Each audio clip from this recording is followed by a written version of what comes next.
जिल्लार जिल्लापाल महोदया मिस देवस्मिता पंडा को करताली दे मंच उपर स्वागत करने को अनुरोध करी।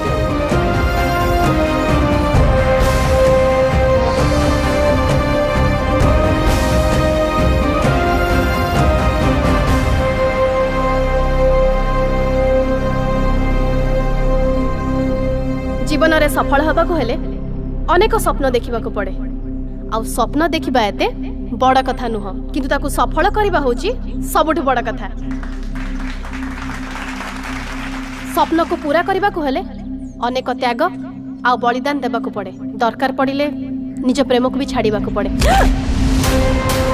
अबे तू कौन प्रेम आ बलिदान विषय बुझेउ बे? अरे सिम जे निज प्रेम को आज सक्सेस पाइलो पर छाड़ी देला तू